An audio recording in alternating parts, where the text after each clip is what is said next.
adalah dan judul bukunya adalah Ayo Belajar Bahasa Jepang. Cocok banget buat teman-teman yang mau belajar bahasa Jepang.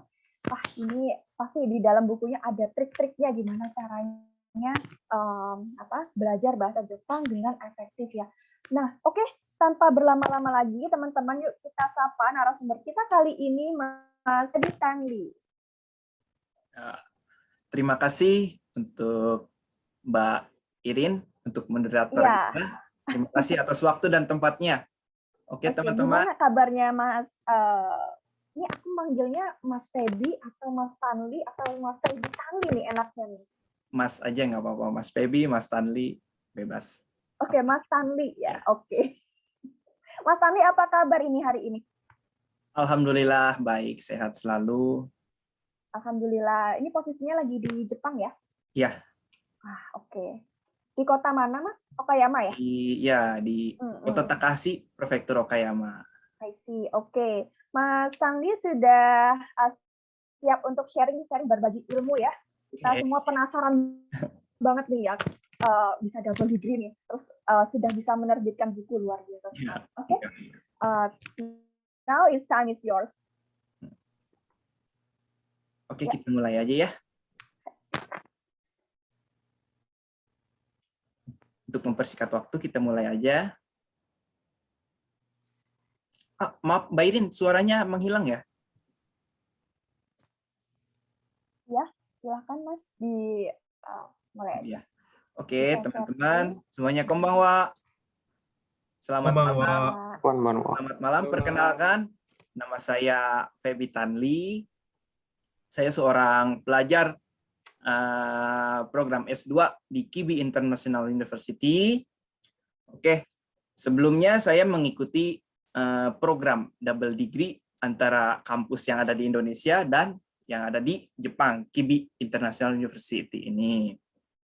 Nah, oke, langsung saja saya akan share screen ya.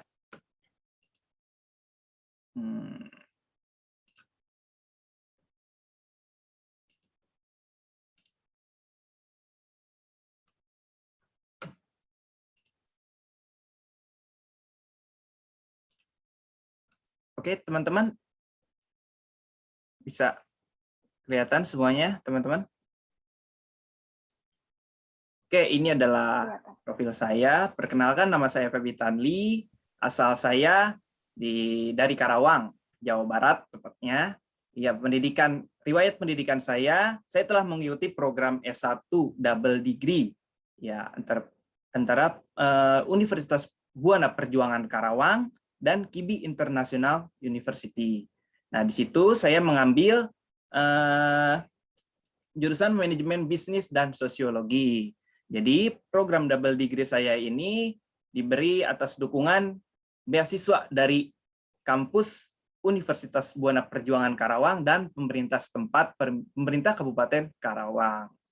Dan setelah lulus program double degree saya melanjutkan program S2 saya di Kibi International University juga. Di sini saya mengambil ilmu sosial.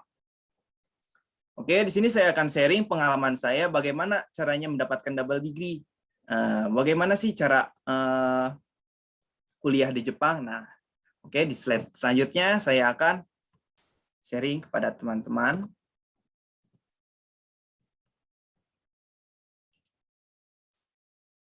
Oke.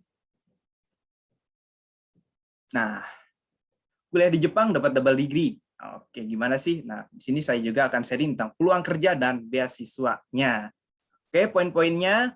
Pertama saya akan menjelaskan apa sih itu program double degree. Lalu pengenalan Universitas Buana Perjuangan Karawang dan Kibi International University. Nah, lalu bagaimana sih proses kuliah ke Kibi International University Jepang? Nah, lalu di sini saya akan sharing juga info tentang peluang beasiswa di Jepang dan peluang kerja di Jepang juga. Lalu setelah itu saya akan memperkenalkan kota tercinta saya, kota tempat saya tinggal di sini dan biaya hidup sebagai pelajar asing di sini. Yang terakhir, kegiatan saya akan membagikan beberapa kegiatan teman-teman Indonesia kita yang berada di Okayama sini ya. Oke, selanjutnya. Apa sih itu program double degree? Oke, dari namanya aja double degree gitu ya, otomatis. Jadi double gelar, 2 gelar. Jadi double degree itu jadi program mahasiswa, program di mana mahasiswa itu bisa menerima mencapai 2 gelar sekaligus dalam waktu periode akademik perkuliahan. Oke, dari minimal 4 tahun sampai 5 tahun periode akademiknya.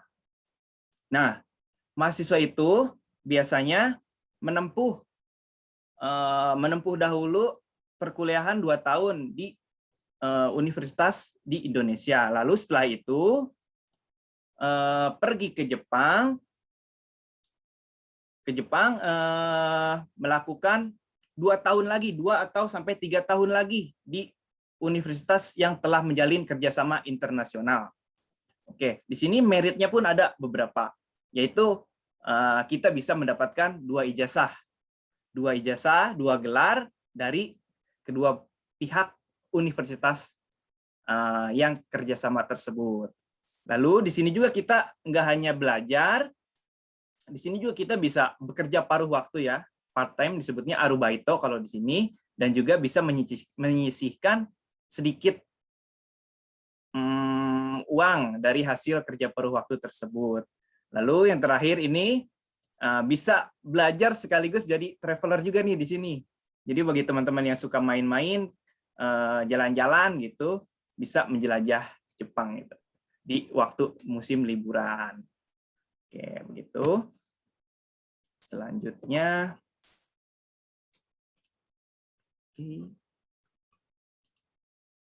nah, setelah itu saya akan memperkenalkan Universitas Buana Perjuangan Karawang, tempat saya menempuh program double degree tersebut. Jadi letaknya itu ada di Kabupaten Karawang, Jawa Barat. Nah, di situ Universitas Buana Perjuangan Karawang ini adalah universitas satu-satunya, universitas swasta satu-satunya setelah mungkin dari teman-teman ada yang tahu Universitas Singapura Bangsa Karawang atau Unsika. Nah, setelah pasca alih menjadi perguruan tinggi negeri, nah barulah dibentuk Universitas Buana Perjuangan Karawang pada tahun 2014. Nah, di sana juga terdapat banyak program studi, contohnya Fakultas Ekonomi dan Bisnis, Fakultas Teknik, Keguruan, Psikologi, Hukum, Farmasi, dan lain sebagainya. Nah, di KIBI International University itu mempunyai kerjasama dengan beberapa perguruan tinggi luar negeri ya. Nah, salah satunya itu dengan KIBI International University.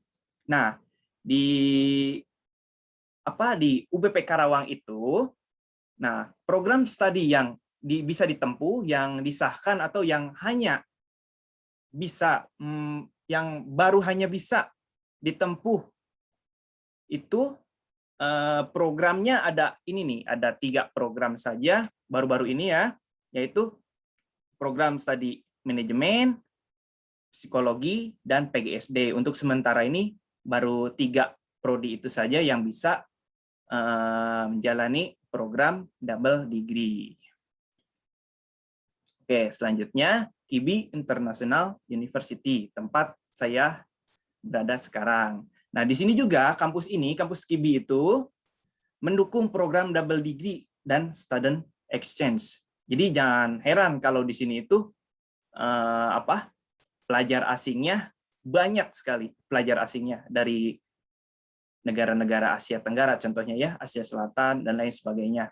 Nah, di sini juga terdapat Fakultas Ilmu Sosial, Keperawatan, Keguruan, Psikologi, Agrikultur, Bahasa Asing, dan Animasi. Nah, teman-teman, di KIBI itu terkenal dengan keunggulannya itu di Fakultas Animasi.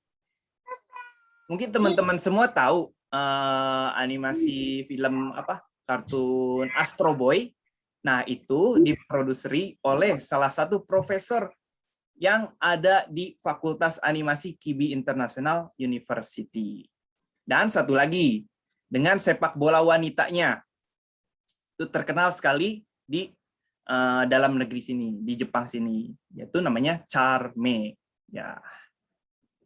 Nah, di sini juga ada beberapa meritnya.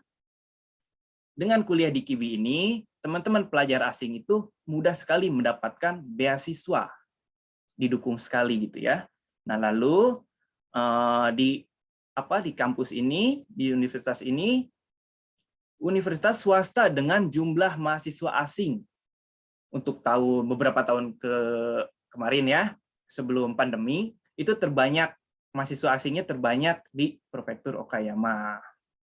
Nah, jangan khawatir bagi teman-teman yang muslim. Nah, di sini juga disediakan musola bagi mahasiswa yang beragama Islam. Jadi, di mana coba cuma ada beberapa universitas yang menyediakan musola untuk mahasiswanya. Nah, di sini tuh ada, gitu, disediakan. Sangat berterima kasih sekali. Oke, selanjutnya, nah di sini saya punya video profil, video pendek ya mengenai KIBI. Oke, kita lihat sama-sama.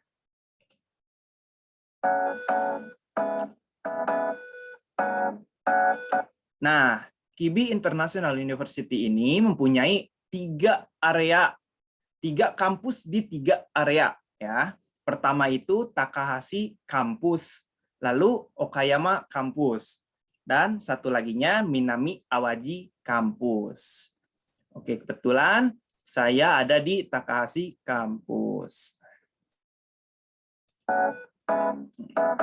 Kita lihat sama-sama. Maaf ya, resolusinya agak jelek.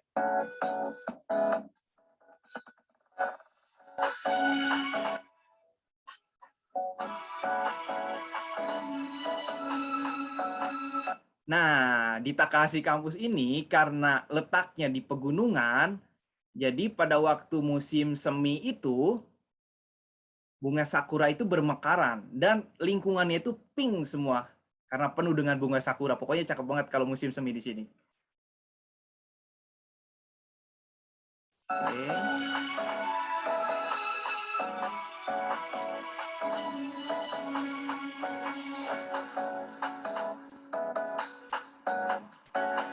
Nah, ini suasana kantinnya, ini lab animasi.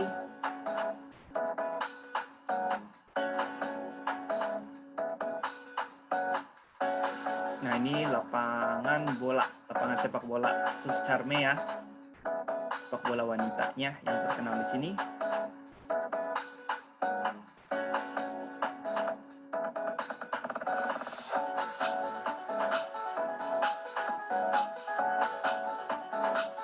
Nah, selanjutnya Okayama Campus. Nah, kalau tadi Takahashi Campus itu letaknya di pegunungan, di daerah pegunungan. Nah, kalau Okayama Campus ini letaknya di tengah-tengah perkotaan Okayama. Oke, di Okayama Campus ini hanya untuk fakultas bahasa asing ya kalau di sini. Oke, kita lihat sama-sama. Beginilah pemandangan kampus Okayama Campus ya. Suasana dalamnya.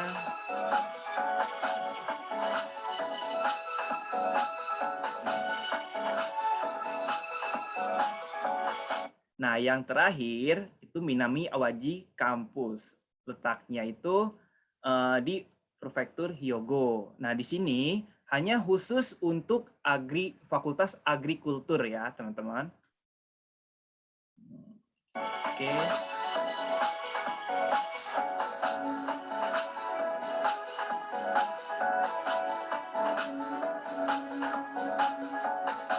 Inilah situasi kampusnya.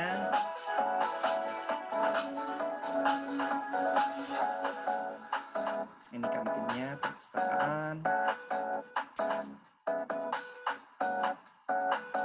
Nah, ini pelatihan pertaniannya.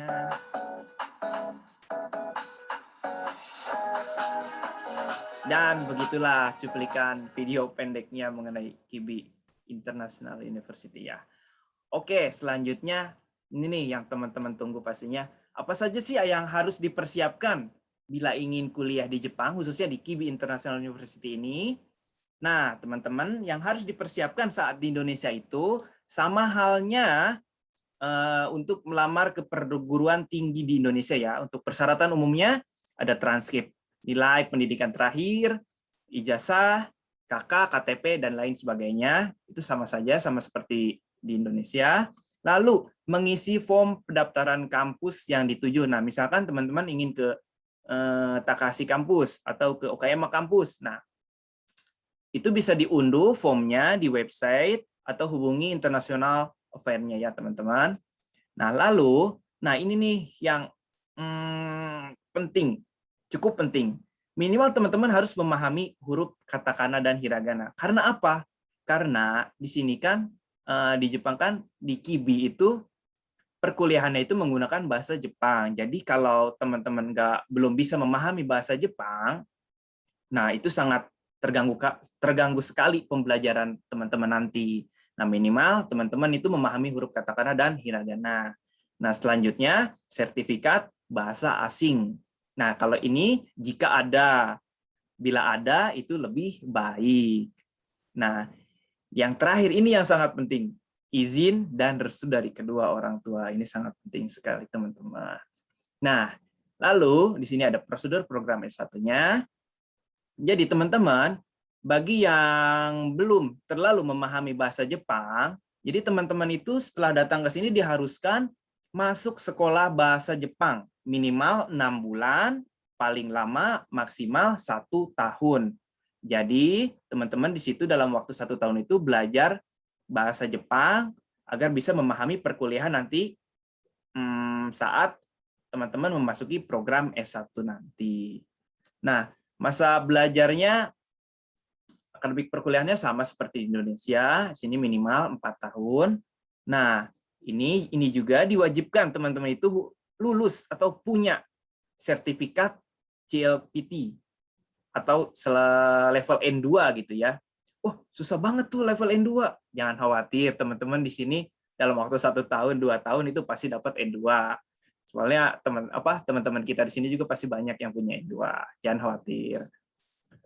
Oke, selanjutnya, nah ini juga yang ditunggu-tunggu, estimasi biaya kuliah saat masuk di Kibi International University. Nah, bila teman-teman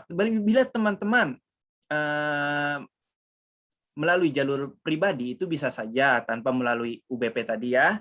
Nah, di sini bila melalui jalur pribadi teman-teman juga harus diwajibkan masuk sekolah bahasa bila tidak mempunyai sertifikat. Nah, makanya tadi saya bilang itu sertifikat itu lebih baik jika ada. Nah, ini untuk di sini. Jadi jika teman-teman punya sertifikat, jadi teman-teman bisa langsung memasuki program S1 tanpa mengambil sekolah bahasa itu 1 tahun. Jadi hemat waktu 1 tahun. Nah, di sini ada uang pangkal ya teman-teman. Uang pangkalnya itu uang bangunan ya disebutnya ya. Kalau di kita itu 150.000 yen. Bila dirupiahkan, kurs sekarang itu sekitar 20 jutaan ya. 20 jutaan. Nah, untuk biaya 1 tahunnya itu 2 semester itu 400.000 yen. Nah, 1 semesternya itu 20.000 yen. Aduh, mahal banget. Masa biaya 1 tahun itu segitu? Jangan khawatir teman-teman. Tadi kan sebelumnya saya sudah bilang, di sini teman-teman bisa kuliah sambil bekerja. Nah, kita itu diberi batasan 1 minggu itu 28 jam per minggunya. Jadi teman-teman bisa ambil, taruhlah teman-teman itu ambil 25 jam per minggu ya. Nah, dalam 25 jam itu, dalam sebulan teman-teman bisa menerima upah itu kurang lebih 100.000 yen ya. 100.000 yen. Nah, dari 100.000 yen itu teman-teman menyisihkan untuk sewa apartemen, uang makan, dan biaya utilitas lainnya itu kurang lebih 50.000. Nah, kan ada sisanya nih 50.000. Nah, teman-teman bisa mengumpulkan, menyisihkan untuk biaya 1 semester itu. Nah, tenang. Bila tidak belum cukup juga uangnya, bisa dicicil di sini. Oke, bisa dicicil. Jadi teman-teman dalam sebulan itu menyisihkan 50.000 dikalikan satu semester itu 6 bulan kali 6 itu ada 300.000 ya, 30.000 ya, 300.000 ya. Nah, 300.000 itu bisa untuk menutupi biaya satu semester itu. Jadi jangan khawatir untuk masalah biaya. Teman-teman di sini bisa kerja. Nah, lalu setelah selesai program sekolah bahasa Jepang itu, nah teman-teman bisa langsung masuk program S1-nya. Nah, di sini ada uang pangkalnya. 300.000 yen, maaf. 300.000 yen itu kalau dirupiahkan kurs sekarang sekitar kurang lebih 40 juta, ya. Nah, biaya per tahunnya, satu tahunnya itu 1.050.000 yen. Tapi menjadi 700.000 yen. Nah, di sini ada pengecualian, teman-teman. Pembebasan peringanan biaya. Jangan khawatir lagi. Nah, di sini ada pembebasan peringanan biaya semester.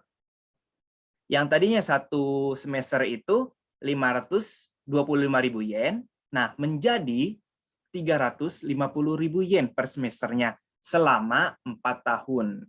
Selama teman-teman menempuh perkuliahan di sini. Nah, tapi dengan satu syarat. Syaratnya nggak berat-berat sekali. Dengan syarat harus berstatus warga, menjadi warga Kota Takahashi. Jadi teman-teman harus tinggal di Kota Takahashi. Nah, bagi teman-teman yang mengajukan di kampus Takahashi kampus, nah otomatis kan teman-teman kan tinggal di Kota Takahashi ya. Nah, itu bisa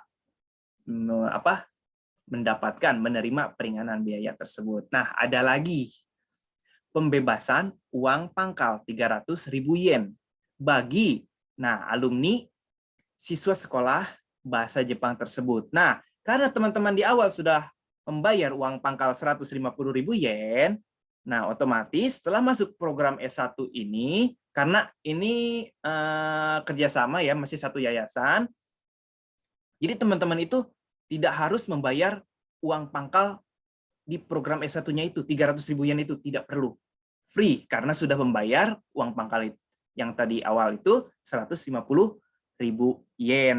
Nah, ini hanya untuk alumni sekolah bahasa Jepang tersebut.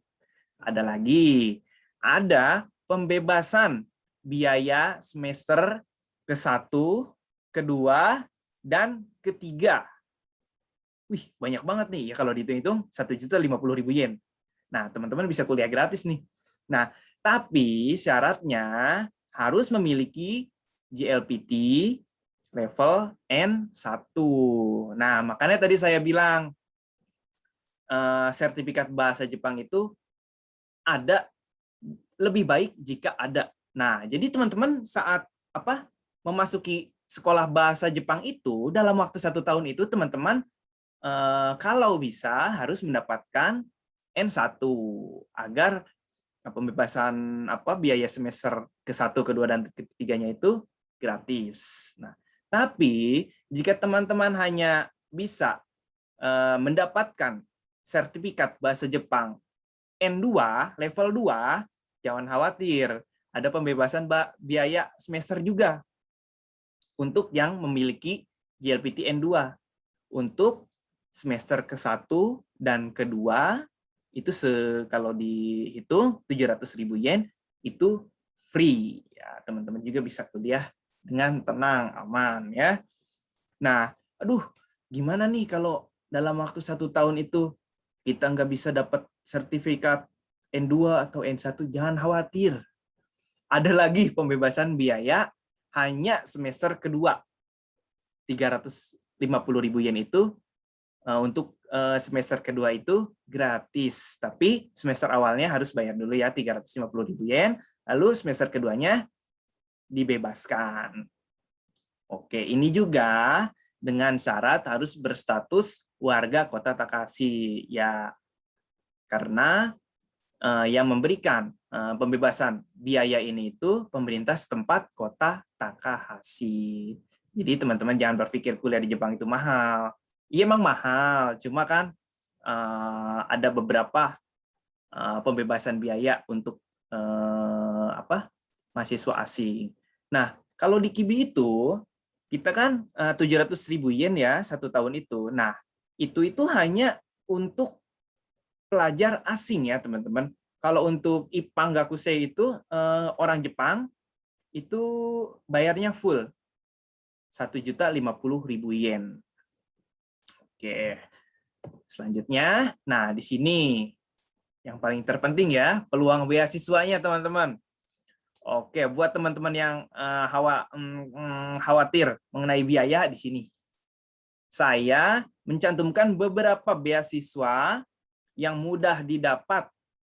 Rata-rata pelajar asing itu dapat beasiswa ini, gitu ya. Ini sini sebenarnya banyak, cuma ini beberapa yang mudah didapat. Jadi, yang pertama itu ada beasiswa daerah dari Kota Takahashi. Nah, selain tadi pembebasan biaya, Kota Takahashi juga pemerintah ini memberikan beasiswa daerah untuk pelajar asingnya. 1 bulan 20.000 yen untuk beasiswa biasa dan 35.000 yen per bulan untuk beasiswa spesial. Apa sih biasa dan spesial?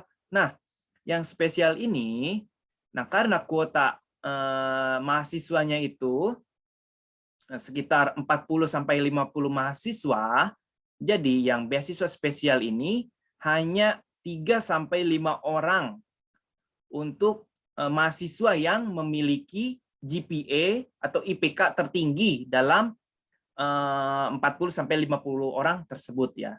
Nah, ini jangka waktunya selama 1 tahun. Nah, jadi bisa teman-teman hitung tuh 20.000 dikali 12 itu berapa, atau 35.000 dikali 12 itu berapa. Oke. Nah, ini juga karena pemerintah Takahashi yang memberikan beasiswa ini, jadi hanya mahasiswa yang tinggal di kota Takahashi yang bisa mendapatkan, yang bisa apply beasiswa ini. Nah, perlu teman-teman catat, di sini yang mendapatkan beasiswa daerah ini, hampir seluruh mahasiswa asing asal Indonesia dapat beasiswa ini. Oke, hampir 80%-nya dapat beasiswa ini. Jangan khawatir makanya teman-teman. Nah, lalu yang kedua ada Hareno Kuni. Nah, beasiswa ini dikeluarkan oleh Prefektur Okayama. Nah, di sini mendapatkan 30.000 yen per bulan dalam jangka waktu 1 tahun. Nah, tetapi kalau yang beasiswa daerah tadi per bulan ditransfer, kalau ini sistemnya dalam jangka waktu 1 tahun itu bila terpilih diberi seluruhnya gitu ya, ditransfer seluruhnya. Jadi 30.000 yen dikali 12 bulan itu. Jadi sekitar 360.000 yen. Nah, lumayan 1 semester itu. Nah, untuk beasiswa ini saja, karena beasiswa yang lainnya itu hanya bisa 1 beasiswa itu, kita sebagai mahasiswa di sini, di Kibi ya khususnya, hanya bisa apply 1 beasiswa saja, tidak bisa lebih. Nah, tapi terkecuali beasiswa daerah dan Hareno Kuni ini bisa double apply ya teman-teman, bisa mengajukan bisa double untuk beasiswa Hareno Kuni dan beasiswa daerah ini. Nah, berhubung saya juga pernah mengalami dapat untuk beasiswa yang kedua itu, alhamdulillah. Nah, lalu ada beasiswa Notre Dame. Ini juga dari Prefektur Okayama ya, teman-teman. Nah, di sini di Notre Dame ini kita mendapatkan 35.000 yen per bulan dalam jangka waktu 2 tahun. Nah, tapi kalau ini sama halnya dengan beasiswa daerah tadi, ini ditransfer per bulan ya, enggak seluruhnya. Jadi 35.000 dikali 24. Nah, teman-teman bisa hitung sendiri lah. Jadi bisa kuliah gratis di sini. Nah, lalu ada Rotary Scholarship. Ini juga dari Prefektur Okayama. Nah, ini cukup besar sekali teman-teman. 100.000 yen per bulannya. Teman-teman bisa enak fokus kuliah tanpa mikirin kerja atau apa, tanpa harus kerja paruh waktu. Nah, 10.000 yen per bulan selama 1 tahun. Nah, tetapi persyaratannya di sini hanya untuk 1 mahasiswa per universitas, teman-teman ya. Jadi mungkin saingannya banyak, tetapi bila teman-teman berpotensi, teman-teman berprestasi, teman-teman akan mudah mendapatkan beasiswa ini. Dan yang terakhir, Sagawa Scholarship.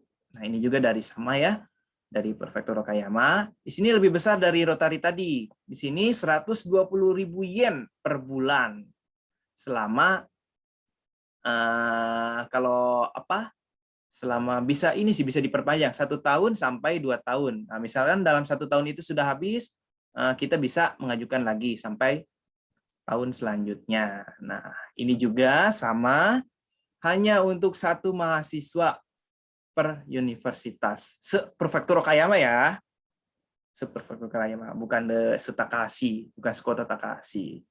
Nah, jadi itu gambaran beasiswanya yang teman-teman mudah didapatkan atau pelajar asing mudah mendapatkannya.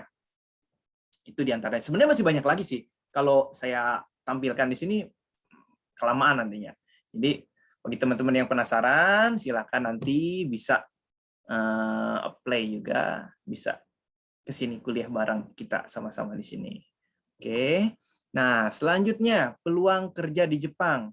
Nah, di sini juga teman-teman jangan khawatir. Aduh, gimana nih kalau kita setelah lulus, kalau kita nggak dapat kerjaan gimana? Kalau nggak ada lowongan pekerjaan gimana? Kalau nggak bisa bekerja di Jepang gimana? Jangan khawatir. Karena di setiap kampus Jepang itu mempunyai divisi karir support center ya.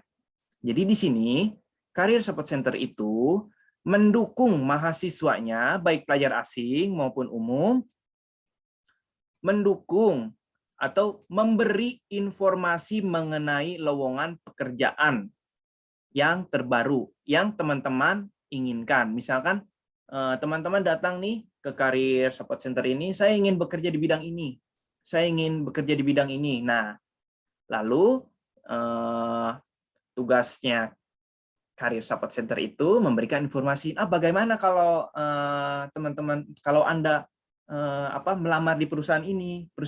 Nah, kalian teman-teman itu bisa memilih ya.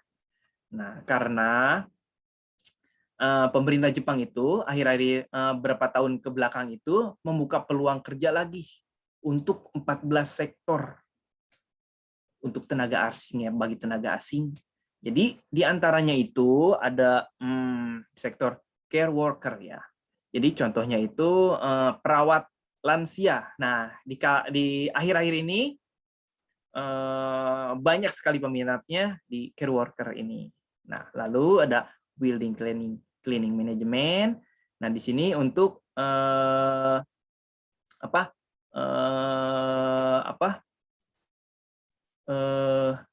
untuk pembersihan gedung-gedung gitu ya, untuk mengelola penataan gedung-gedung atau kayak lebih cleaning service tapi lebih keren lagi gitu ya. Ini pembersihan untuk memanage gedungnya, interior begitu segala. Ya pokoknya seperti itu. Lalu ada machine parts and tooling industries, industrial machinery. Nah, ini di bidang manufaktur otomotif ya, teman-teman. Nah, lalu ada industri elektrik, electronics and information industry.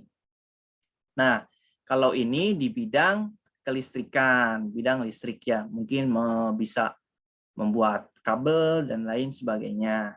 Nah, lalu ada construction industries. Nah, di sini di bidang konstruksi. Jadi untuk pembangunan jembatan misalnya, pembangunan jalan tol, terowongan, nah itu di construction industries. Nah, lalu ada shipbuilding and ship machinery industry. Nah, di sini biasanya teman-teman kita itu bekerja dalam bidang pengelasan pembuatan kapal ya, teman-teman. Jadi lebih ke bidang pengelasannya. Nah, setelah itu ada automotive repair and maintenance. Jadi perawatan di bidang otomotif atau di dealer-dealer gitu ya. Nah, jadi tugasnya teman-teman kerjaannya nanti di sini tuh bisa untuk perawatan servis gitu di bidang otomotif. Lalu ada aviation industries, accommodation industri. Nah, di sini ini di bidang servis ya, pelayanan. Lalu ada agrikultur, fishery and aquaculture. Nah, ini di bidang pertanian dan peternakan dan perikanan juga. Nah, jadi di sini tuh sangat membutuhkan di bidang itu, teman-teman.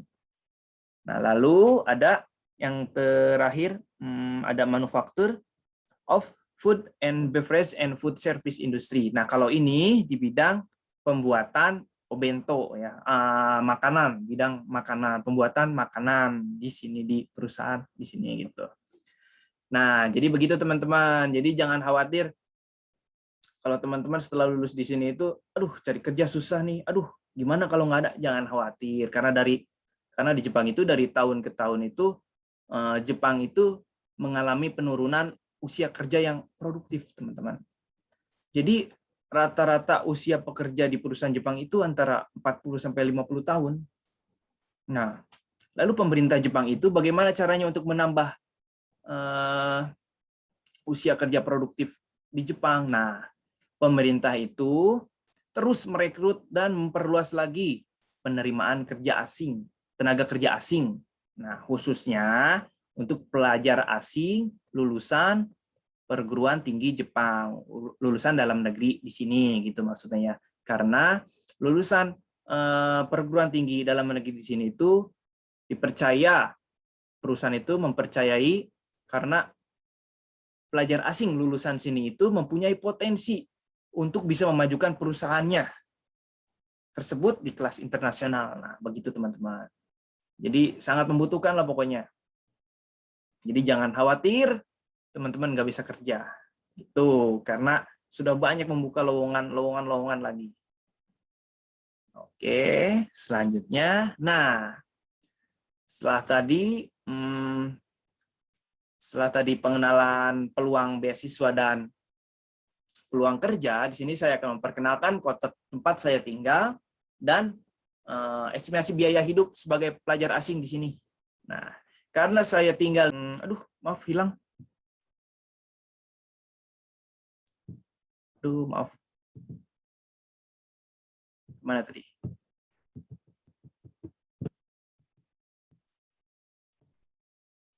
Belum di sini. Memang tadi sampai sini, maaf ya teman-teman, ada apa ini, internetnya putus atau apa? Nah, di Prefektur Okayama itu mempunyai ikon, yaitu Momonotaro. Apa sih Momonotaro? Jadi Momonotaro itu anak laki-laki ya, pahlawan di sini yang lahir dari buah momo, buah persik. Jadi di sini menjadi cerita legenda daerah setempat. Karena Momonotaro itu berjuang melawan iblis-iblis di sini. Pokoknya cerita legenda. Itu ikonnya Momonotaro. Kalau ada yang mengatakan Momonotaro itu Okayama. Nah, karena terlahir dari buah momo, buah persik, nah otomatis yang terkenal di Okayama pun buah momonya. Karena beda dari daerah-daerah lain. Nah, lalu Okayama juga terkenal dengan sebutan Harenokuni. Apa itu Harenokuni? Daerah yang cerah. Bukan berarti nggak ada hujan ya di sini. Ada hujan, cuma persentase daerah cerah se-Jepang itu paling banyak itu di Okayama yang paling cerah gitu, teman-teman. Lalu di sini juga terkenal dengan daerah yang minim bencana alam karena letaknya yang strategis gitu ya, teman-teman. Dan yang terakhir, di sini juga banyak terdapat restoran halal yang ramah terhadap muslim. Di sini banyak restoran yang menyediakan makanan halal. Nah, dengan peralatan masak yang khusus juga untuk memasak makanan halal tersebut. Jadi jangan khawatir teman-teman yang ingin mencari masakan halal di Okayama ini banyak sekali. Oke, Lalu selanjutnya biaya hidup mahasiswa di sini berapa sih? Jadi teman-teman image paling apa? Mahal gitu ya. Nah, karena di sini terkenal dengan daerah dengan biaya hidup termurah, jadi estimasinya untuk sewa apartemen di sini sekitar 20.000 sampai 30.000 yen ya, teman-teman. Nah, jadi ini saya ambil rata-ratanya saja. Ada yang di bawah 20.000 dan ada juga yang di atas 30.000. Jadi saya hanya ambil rata-ratanya. Nah, kebetulan saya sewa apartemen saya itu seharga 12.000 yen. Nah, kenapa murah? Ya, karena pemilik apartemen saya itu adalah mertua dari dosen saya di IKIBI, begitu. Jadi dimurahkan, beruntung sekali saya. Oke, jadi selanjutnya biaya utilitas. Nah, ini sekitar 10.000 yen, berikut air, listrik, dan gas. Nah, itu kalau biaya utilitas ini gimana teman-temannya ya? Menghematnya atau gimana nya? Karena paling mahal itu saat musim dingin, karena menyalakan dambo ya. Hangat di sini. Dan musim panas, menyalakan AC-nya. Lalu, nah itu untuk teman-teman bulan 20 sampai 30.000 yen. Nah, ini juga saya ambil rata-rata karena setiap orang itu pengeluarannya beda-beda. Jadi, teman-teman bisa menghemat biaya pengeluaran 1 bulan ini. Jadi, estimasinya 1 bulan itu sebesar 50.000 yen yang saya katakan tadi. Jadi, enggak begitu mahal di sini itu. Ya, enggak begitu mahal. Murah di situ. Di sini itu murah, kehitungnya segitu itu murah. Oke, begitu ya, teman-teman. Nah, lalu, di sini juga kita mengadakan kegiatan ya. Jadi teman-teman kita di Indonesia itu selalu mengadakan turnamen olahraga ya. Sebelum pandemi mengadakan turnamen olahraga, yang antaranya badminton, futsal, sepak bola, basket dan lain-lain. Jadi teman-teman yang hobi olahraga, kalau ke sini bisa langsung gabung ya. Oke, lalu di sini juga teman-teman kita itu mengadakan kegiatan hanami. Apa itu hanami? Hanami itu menikmati bunga sakura ya di musim semi, menikmati mekarnya bunga sakura. Karena Jepang itu mempunyai budaya hanami, menikmati bunga sakura gitu. Nah, lalu di sini ada koyo. Apa itu koyo? Koyo itu menikmati menguningnya atau memerahnya dedaunan pada saat musim gugur. Sebelum musim gugur mungkin ya sudah menguning itu. Nah, ini juga cantik sekali teman-teman. Teman-teman pasti Mas harus lihat ini hanami. Selain hanami itu koyo juga harus lihat. Karena di sini itu Koyama itu daerahnya pegunungan. Jadi banyak sekali dedaunan nanti yang menguning dan memerah juga. Pokoknya cakep banget. Dan selanjutnya saat musim dingin, teman-teman kita juga mengadakan kegiatan snowboard ya, ski juga di sini. Oke. Jadi begitulah. Nah, ini adalah foto teman-teman kita di kiri atas. Ini adalah pengajian halal bihalal ya, sebelum pandemi ini teman-teman. Komunitas Muslim Okayama, komunitas Muslim Indonesia di Okayama. Nah, yang kanan atas ini adalah event kebudayaan. Jadi bukan hanya Indonesia, jadi dengan negara-negara lain. Nah, kebetulan teman-teman kita di sini itu memakai baju-baju adat ya, teman-teman bisa dilihat. Nah, lalu di kiri bawahnya, nah ini yang saya maksud tadi koyo itu menikmati keindahan memerahnya dedaunan di Jepang itu seperti ini, teman-teman. Ini sih masih sedikit, ada tempat yang lebih bagus lagi. Nah, ini teman-teman kita PPI Okayama. Nah, lalu yang kanan bawah ini teman-teman kita melakukan kegiatan turnamen futsal ya. Teman-teman, wah ramai lah pokoknya. Nah, yang terakhir ini diambil pada waktu saat sebelum pandemi musim dingin ya. Ini akan melakukan snowboard ski ya, teman-teman. Oke, banyak sekali kan keluarga Okayama di sini? Ya, pastinya. Oke, jadi itu saja yang bisa saya sharing kepada teman-teman, yang bisa saya sampaikan. Saya juga di sini masih belajar, saya tidak ada maksud untuk menggurui teman-teman. Saya hanya sharing pengalaman saya. Nah, mudah-mudahan sedikitnya bisa mengubah mindset teman-teman bahwa di kuliah di Jepang itu mahal atau sulit. Ya emang mahal sih, cuma peluang beasiswanya itu mudah sekali didapat, terutama untuk pelajar asing. Jadi begitu saja ya teman-teman. Oke, selanjutnya saya serahkan kepada moderator Mbak Irin. Terima kasih juga teman-teman yang sudah hadir, yang berpartisipasi di webinar ini. Saya Tanli, terima kasih. Wassalamualaikum warahmatullahi wabarakatuh. Waalaikumsalam warahmatullahi wabarakatuh. Wah, sekarang ini sepertinya saya akan merubah panggilan Mas Tanli menjadi Tanli Sensei ya. Karena di Instagram ini ada beberapa teman-teman yang bilang terima kasih Sensei. Wah, ini luar biasa sekali. Terima kasih untuk sharing-sharingnya Tanli Sensei. Ya, terima kasih buat teman-teman yang sudah bergabung di Zoom meeting dan juga di live Instagram hari ini. Dan ada beberapa pertanyaan nih. Sepertinya teman-teman ini antusias sekali ya ikut atau join acara PPIO sharing online sharing bersama Tanli Sensei pada hari ini gitu ya. Oke, dari Instagram ada 3 pertanyaan dari 1 orang. Iya. Biasa 3 pertanyaan dari 1 orang. Oke. Dari ya, ini langsung aja ya.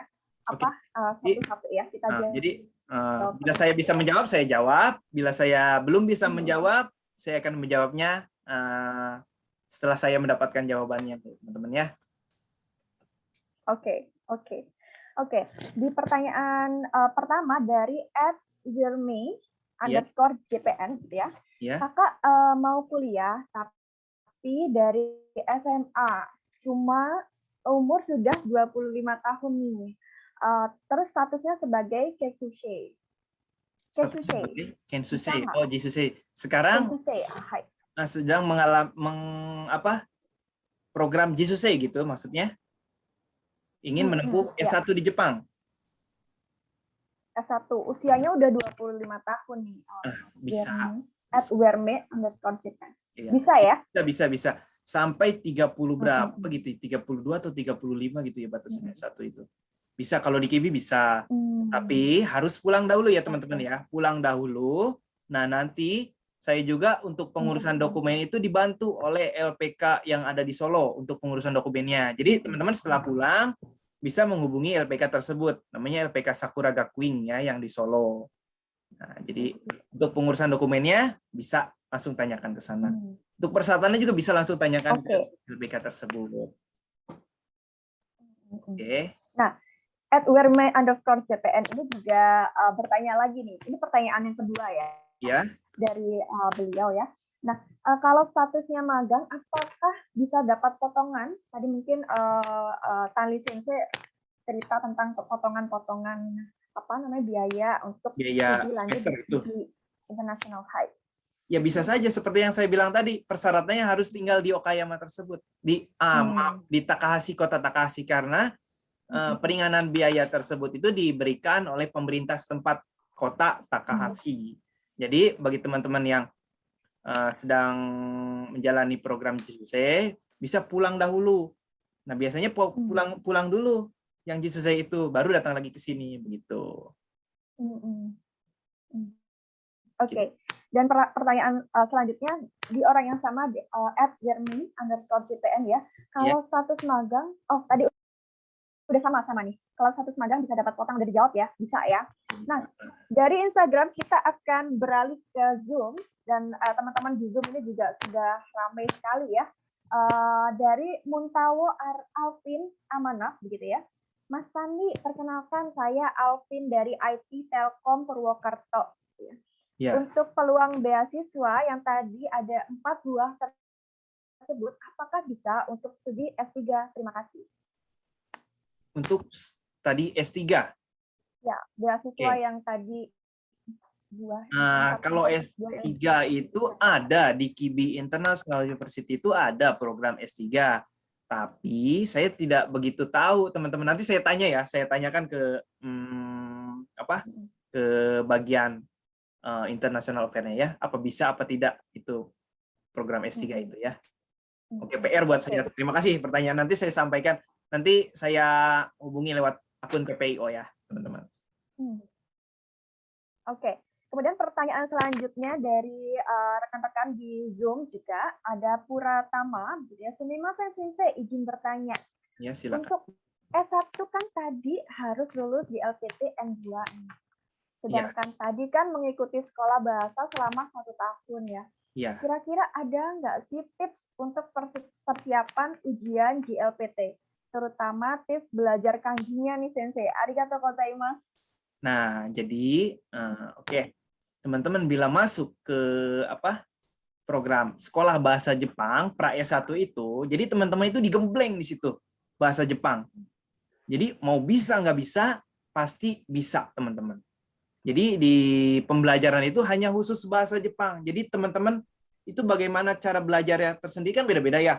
Ada yang biasanya yang kesini itu banyaknya ada yang belajar dari manga bahasa dari bahasa Jepang itu dari manga, dari anime dan lain sebagainya. Ada yang dari buku terus, ada yang dari TV. Jadi bagaimana teman-teman cara belajarnya? Enaknya teman-teman bagaimana? Kalau saya biasanya saya itu lewat TV atau lewat film-film begitu belajarnya. Kalau kanji juga teman-teman harus banyak baca buku baru hafal kanji itu. Saya juga belum begitu banyak menghafal kanji sih. Jadi itu aja ya. Tipsnya ini ya, sangat bermanfaat lagi ya, Kang Lee Sensei ini ya.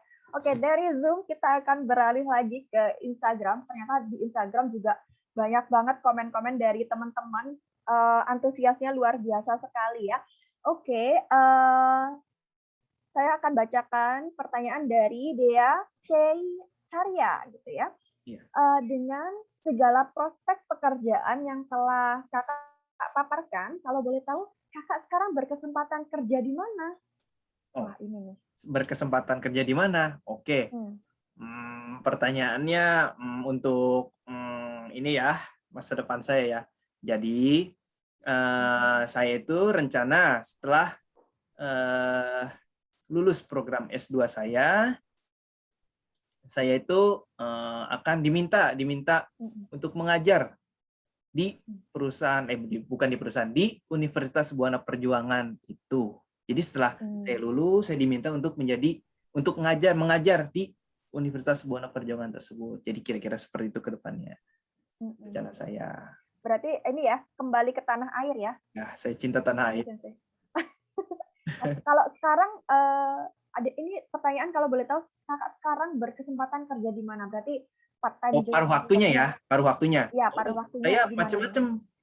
Saya kadang ada translator ya, biasa menerjemahkan. Misal di sini kan banyak sekali jisusei ya, peserta magang. Nah, banyak diminta untuk menjadi penerjemah dan juga menerjemahkan dokumen-dokumen sedikit-sedikit begitu. Nah, kadang juga di pabrik atau di swalayan kayak gitu. Seperti itu.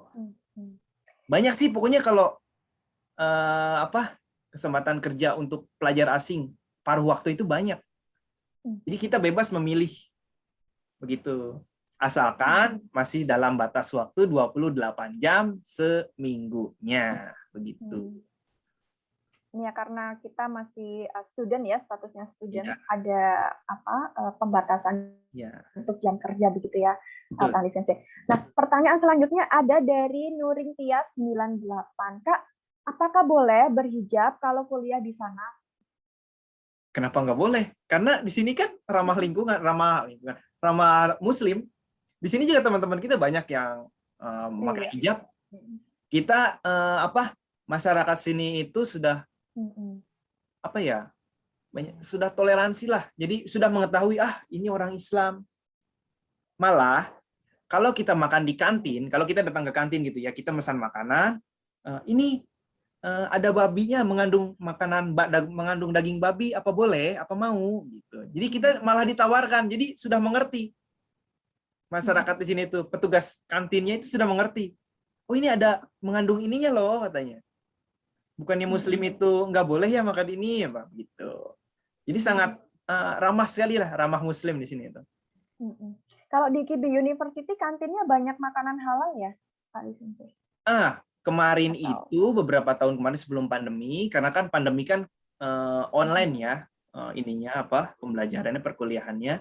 Sebelum pandemi itu saya itu meminta atas permohonan dari teman-teman kita juga, meminta ke pihak kantinnya agar menyediakan bento halal. Jadi menyediakan masakan halal. Jadi peralatan masaknya pun kita minta untuk dipisahkan dengan yang lainnya. Nah, itu alhamdulillah di ACC oleh pihak kampus. luar biasa ya Kibi University ini ya. Oke, kita beralih ke pertanyaan selanjutnya ya, Tani Sensei. Oke, dari Rizal Pilambang begitu. Mas mau tanya nih, kalau di sana ada kayak kelas karyawan misal Sabtu Minggu atau kelas malam gitu nggak ya? Kelas karyawan saya juga belum tahu itu kabarnya. Bisa atau tidaknya saya belum tahu. Cuma itu PR lagi buat saya ya, bisa atau tidak kelas karyawan Sabtu Minggu. Tetapi di sini setahu saya nggak ada yang datang kuliah Sabtu Minggu. Kalau dosennya sih pasti datang Sabtu Minggu. Cuma untuk yang kuliah kelas karyawan, setahu saya tidak ada ya, setahu saya. Cuma nanti saya akan tanyakan lagi ke pihak kampusnya. Oke, ada 2 tuh PR saya. Oke, kita langsung kita beralih lagi ke Zoom meeting. Ini ada beberapa pertanyaan juga. Wah, ini sepertinya banyak banget pertanyaannya karena antusias sekali ya. Partisipan di PPIO online sharing kali ini luar biasa sekali ya. Oke, dari Puratama lagi. Ya. Sensei, untuk perpindahan status warga Takahashi tadi, untuk warga asing, apakah pengurusannya sulit? Dari Indonesia ke sini gitu, maksudnya apa gimana? Dari status warga, Sensei, untuk perpindahan status warga Takahashi tadi, untuk warga asing, apakah pengurusannya sulit? Nggak sulit juga. Jadi setelah kita datang ke Jepang, kita kan misalkan saya kampus yang ditujui itu Takahashi kampus. Takahashi kampus itu terletak di kota Takahashi. Jadi otomatis KTP kita itu, KTP Jepang kita itu beralamat di kota Takahashi. Kita nggak usah mengurus karena kita sudah punya alamat kita, karena kita sudah tinggal di Takahashi. Karena kampus kita kan di Takahashi, kita tinggalnya di Takahashi, jadi dapat alamat. Jadi nggak usah urus-urus lagi. Jadi sudah tahu, sudah data kita sudah ada di pemerintah setempat, begitu. Wakarimashita. Itu selanjutnya dari Putri dan Dahkawe _ gitu ya di Zoom. Perkenalkan Senpai, nama saya Putri, mahasiswa UBP Karawang. Izin bertanya, bagaimana cara membagi waktu kuliah dengan kerja dan apakah mudah mencari kerja untuk jurusan guru di Jepang? Apakah UBP akan mengirimkan lagi tahun ini untuk mahasiswa double degree?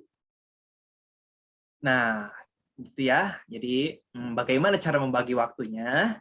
Jadi, teman-teman harus ingat lagi, teman-teman ke sini itu untuk belajar atau bekerja.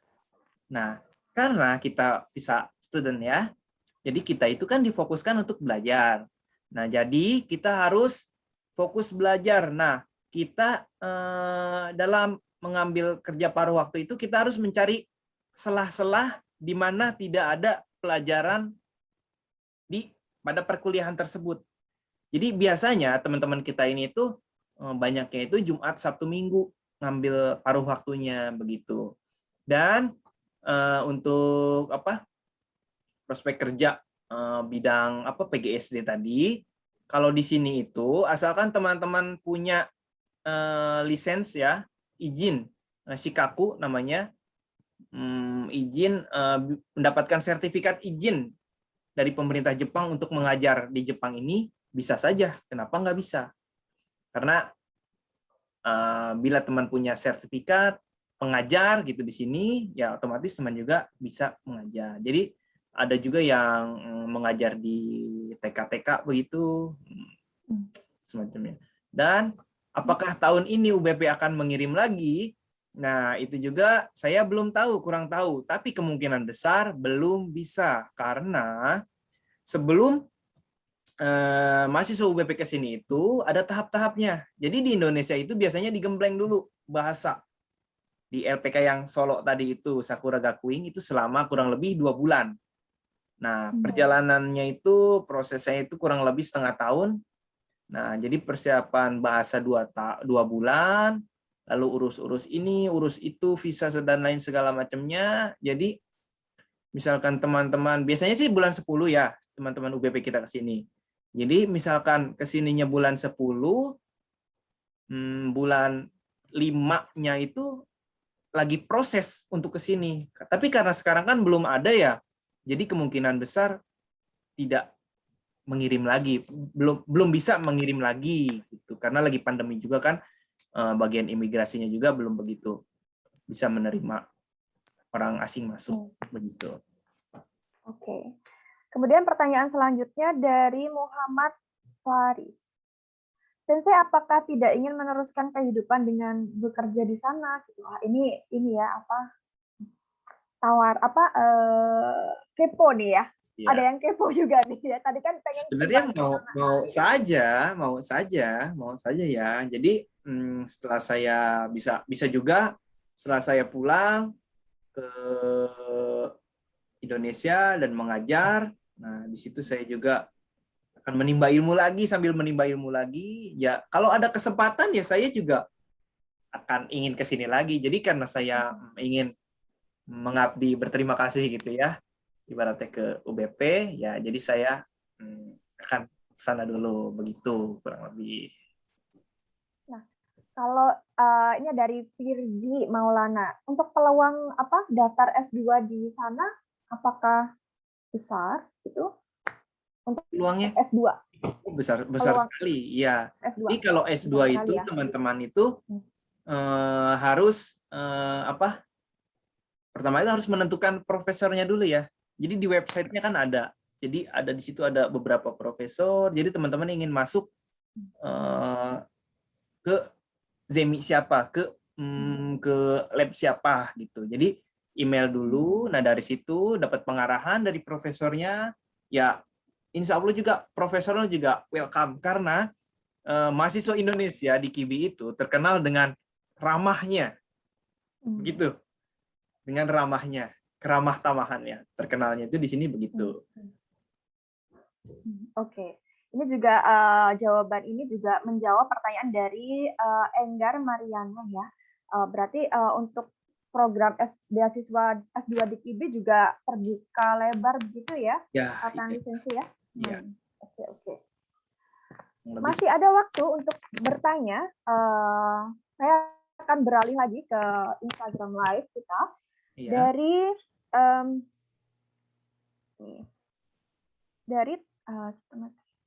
Dari Taufik _Kun 5 gitu ya.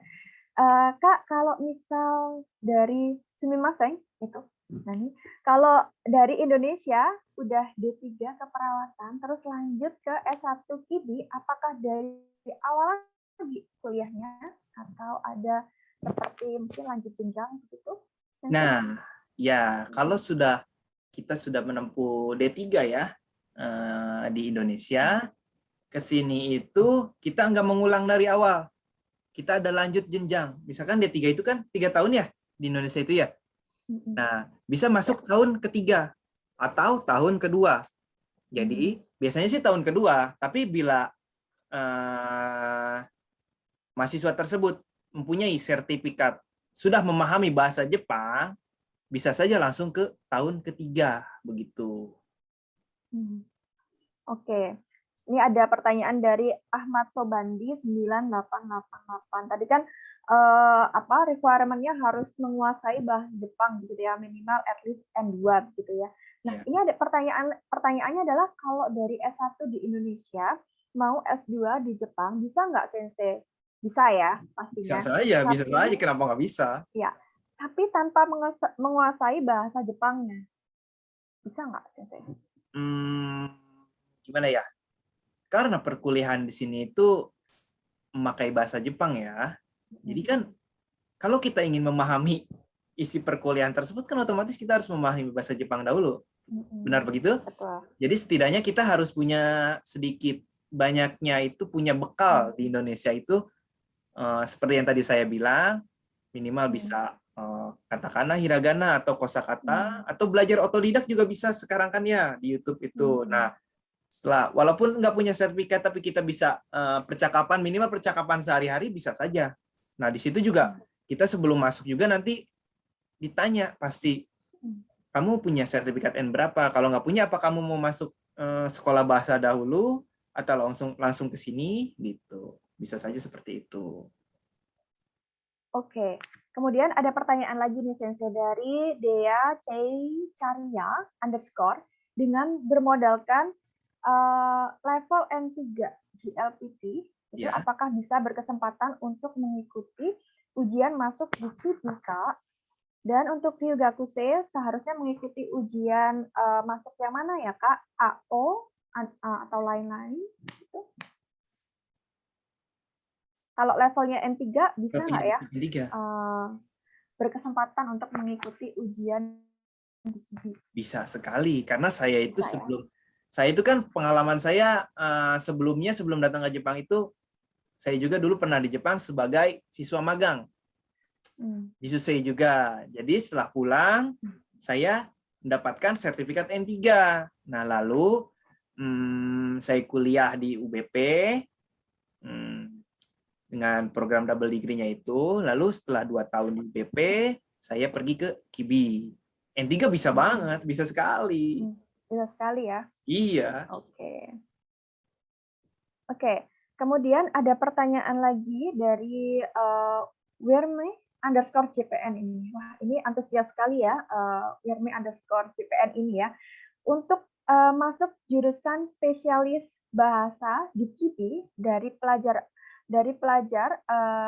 asing gimana ya? Asing mungkin ya. Untuk masuk jurusan spesialis bahasa di KIBI dari pelajar asing, gimana ya Kak caranya? Maksudnya? Untuk masuk jurusan spesialis bahasa di KIBI dari pelajar asing, gimana ya Kak caranya? Mau masuk fakultas bahasa asing gitu maksudnya?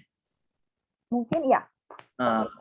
Nah, karena bahasa asing itu di sini itu lumayan cukup sulit ya, program studi itu ya.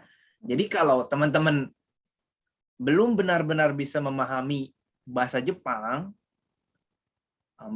minimalnya itu harus punya N2 dulu agar bisa masuk. Sebenarnya bisa aja, cuma kan kalau dipaksakan teman-teman nanti akan bingung perkuliahannya, karena bahasa asing itu kan modalnya kan bahasa Jepang dulu baru bisa bahasa yang lainnya. Benar nggak begitu? Iya nggak? Jadi modalnya itu harus bahasa Jepang dulu teman-teman. Ya bisa aja, nggak diharuskan, tapi teman-temannya itu sanggup nggak menerima perkuliahan tersebut gitu. Hai, oke. Nah, ada pertanyaan lagi nih, masih ada sekitar 1 menit lagi. Iya, silakan. Dari Irfan.Dragnal, sertifikat apa sertifikat apa aja ya Sensei yang bisa kita dapatkan di KIBI? Sertifikat apa saja yang bisa kita dapatkan di KIBI?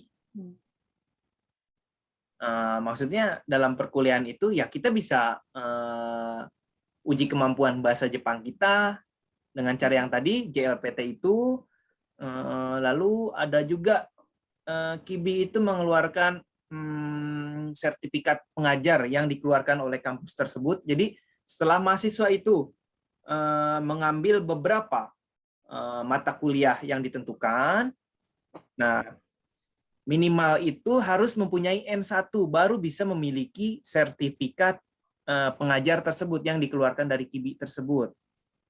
Jadi setelah teman-teman punya sertifikat N1 baru bisa mengambil mata kuliah untuk mengambil sertifikat pengajar tersebut. Jadi itu cukup sulit. Tapi terima kasih teman-teman. Oke, terima kasih teman-teman yang sudah bertanya di Instagram Live maupun di Zoom Meeting. Aku boleh satu pertanyaan lagi dari aku, boleh ya? Oh, boleh, silakan. Ini penasaran nih, tadi kan Tani Sensei ini sudah membuat buku ya, tentang ayo belajar bahasa Jepang gitu ya. Ya. Sebenarnya apa sih yang jadi inspirasi awal gitu ya untuk menulis buku ini? Nah, jadi buku itu kan diterbitkan tahun 2017 ya. Nah, kebetulan penerbitnya itu juga FBIS ya, Fakultas Ilmu Bisnis dan Sosial. Di UBP juga penerbitnya. Nah, jadi awal saya termotivasi membuat buku tersebut setelah saya pulang magang. Jadi saya itu di kampus UBP itu, saya itu membuat organisasi. Namanya itu organisasi JCUS ya, Japanese Culture Student. Nah, di situ dalamnya itu kita banyak belajar tentang bahasa Jepang, budaya, dan lain sebagainya mengenai Jepang gitu ya. Nah, di situ lumayan banyak yang excited banget gitu masuk ke organisasi yang saya buat tersebut. Nah, tetapi permasalahannya itu bahasanya. Nah, jadi karena saya juga dulu awalnya belum bisa bahasa Jepang, saya juga dari nol ya belajarnya. Jadi bagaimana caranya anggota-anggota saya itu mahasiswa teman-teman saya itu, anggota organisasi saya itu bisa dengan mudah belajar bahasa Jepang. Karena saya dulu pengalaman dari nggak bisa juga, jadi saya berpikir, mungkin dengan cara ini nih teman-teman mudah sekali belajar bahasa Jepangnya. Nah, dari itulah saya menerbitkan buku yang diterbitkan oleh UBP Karawang juga. Nah, waktu itu juga saya mencetak kurang lebih 100 lembar ya, 100 buku, maksudnya 100 buku juga. Jadi itu untuk mahasiswa, untuk member organisasi, anggota organisasi JCUS itu tersebut. Begitu. Luar biasa sekali, berarti pulang dari Jepang waktu itu bawa omiyage-nya tuh buku begitu ya? Itu dibuatnya di Indonesia. Setelah pulang dari Jepang saya buat itu. Iya, jadi ya seperti itu. I see. Berarti ini ya, omiyage-nya tuh dibungkus buku gitu, dan itu sangat bermanfaat untuk pemahaman gitu ya. Oke. Terima kasih Tanli Sensei untuk sharing-sharingnya malam hari ini. Nah, Tanli Sensei, tadi kan kita sudah menampung beberapa pertanyaan nih dari teman-teman ya. Nah, kita punya kuis buat teman-teman. Iya. Ceritanya, ya.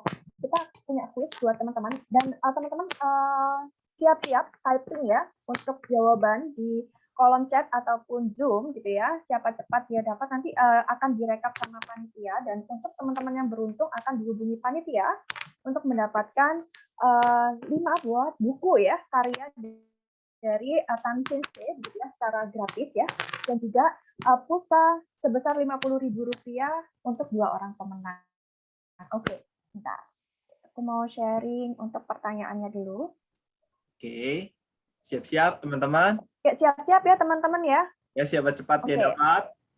Oke, pertanyaan pertama adalah, apa kepanjangan dari PPIO? Nah, apa kepanjangan dari PPIO? Yo, teman-teman. Ini dijawabnya di kolom komentar ya. Teman-teman, di Instagram maupun di komen Zoom bisa ya, di Zoom meeting ya. Apa kepanjangan dari PPIO? Ayo teman-teman, ayo apa kepanjangan dari PPIO? Ya, kolom komentar, silahkan teman-teman jawab di kolom komentar ya. Oke, yang benar. Oke, ya. Jadi benar adalah Perhimpunan Pelajar Indonesia Okayama, gitu ya. Oke. Pertanyaan kedua, siap-siap ya teman-teman. Untuk pertanyaan pertama sudah di stop ya. Oke, pertanyaan yang kedua adalah, di tahun ini Indonesia merayakan Hari Kemerdekaan yang keberapa? Ayo. 96 tahun, 80 tahun. Ayo cepet.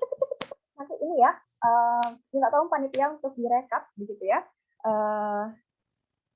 Untuk jawaban yang paling cepat dan paling benar baik di Zoom maupun di Instagram. Oke, pertanyaan yang ketiga selanjutnya. Kibi International University ada berapa kampus? Tadi udah dijelasin ya sama. Oh iya, tadi udah dijelaskan. Ayo siapa yang menyimak? Ada berapa kampus? Oke, ada 3. Oke.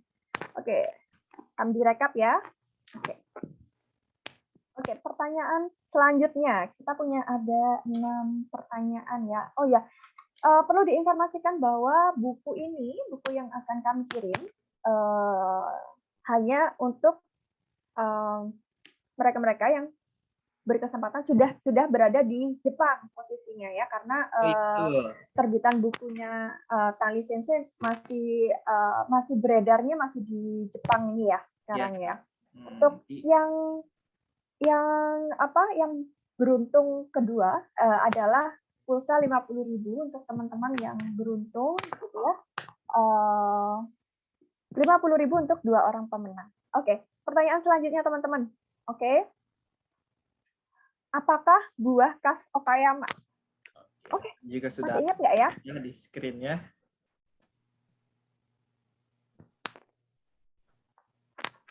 Oke.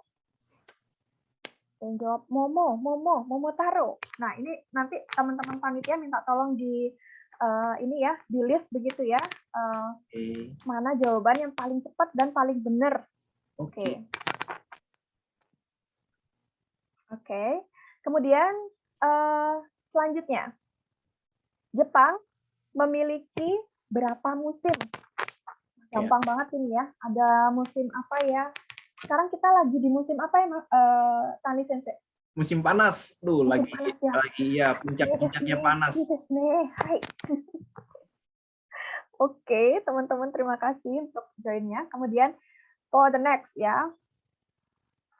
Yang selanjutnya adalah Olimpiade tahun 2021 dilaksanakan di mana? Tokyo, Jepang, Tokyo. Oke. Ya. Kita masih tunggu, teman-teman. Oke. Pertanyaan terakhir ya, teman-teman ya. Semoga beruntung. Di sini ada, pada cabang olahraga apa Indonesia mendapatkan medali emas di Olimpiade Tokyo? Oke, bulu tangkis. Bulu tangkis ganda perempuan. Oke. Nanti itu ya. Siapa cepat, siapa dapat. Apakah sepak takraw kah? Ataukah voli kah? Pasti teman-teman antusias banget ya untuk melihat Olimpiade Tokyo kemarin ya. Tani Sensei melihat ini nggak pertandingan di Olimpiade Tokyo kemarin? Pasti ya. Pasti kebanggaan sekali. Oke. Baik teman-teman, sudah ya. Oke.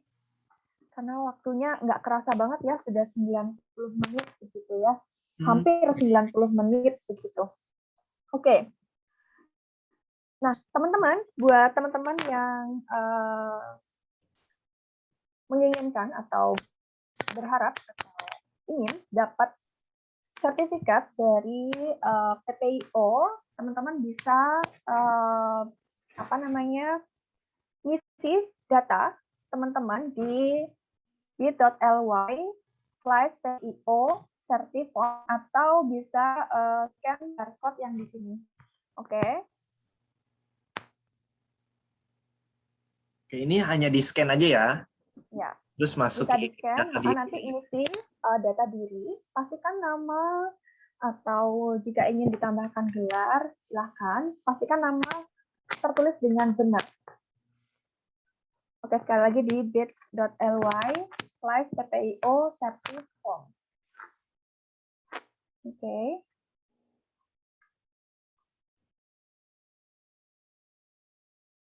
Udah ya? Hai.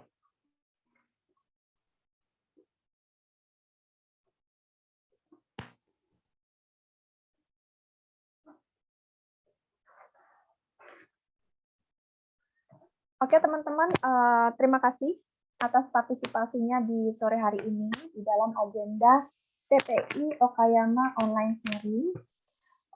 Terima kasih Tanli Sensei sudah meluangkan waktunya, sudah berbagi dan sangat menginspirasi kita semua di sore hari ini.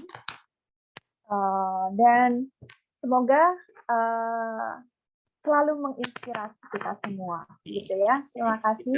Ya, kepada teman-teman yang sudah Oke. berpartisipasi. Oke. Oke, terima kasih teman-teman atas partisipasinya. Semoga bermanfaat dan nantikan event TPIO selanjutnya. Atas nama panitia, atas panitia yang bertugas, saya Irin Trianggraini undur diri di agenda pada sore hari ini. Teman-teman sehat selalu dan wassalamualaikum warahmatullahi wabarakatuh. Waalaikumsalam warahmatullahi wabarakatuh. Terima kasih teman-teman semuanya yang sudah berpartisipasi. Oke.